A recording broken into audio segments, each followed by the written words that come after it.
Hello, this is an FNA from a parotid swelling, and we can see on low magnification that there are two types of cells. There are these dispersed, very small cells in the background, and also these cohesive flat sheets of cells.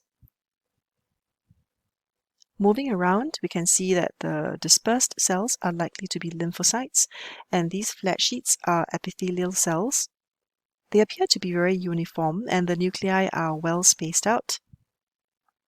And here is a higher magnification view showing that the cells are actually oncocytic in appearance with rounded nuclei and rather abundant homogeneous to granular cytoplasm. Here is another example, and within this flat sheet of oncocytes, I want you to focus on this particular cell. So we see this red smudgy looking cell, and this is an example of a mast cell, which is sometimes seen in this entity. Let's have a look at the alcohol fixed smear. Again, we see this contrasting pattern of the dispersed lymphocytes and these flat sheets of oncocytic cells. Sometimes we may even see germinal center material among the lymphoid cells. And here are the flat sheets of oncocytes, very bland and very uniform in appearance.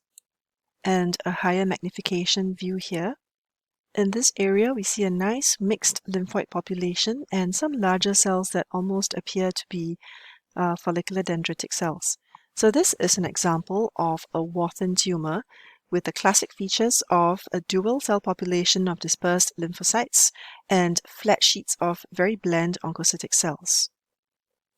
Sometimes Warthin tumors have got a more dirty background because of a greater degree of cystic change, and we often aspirate what is seen in the lumina of the cysts. So we can see granular material.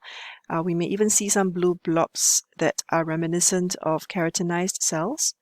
The important thing is also to look around to look for lymphocytes and to look for these flat sheets of oncocytic cells.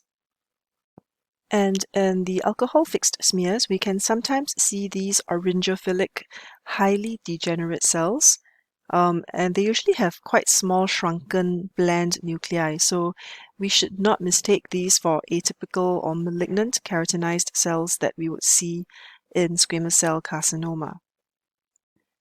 So here are some other little orangophilic cells that may catch the eye.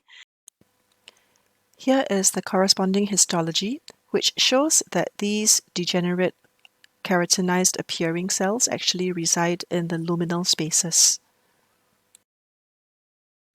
And another important differential for Warthin tumor is an oncocytic lesion such as oncocytosis or an oncocytoma. And in this instance, we first of all would not see the lymphoid population, and secondly, the architecture is a lot more nested as opposed to the flat sheets that we see in Warthin tumor.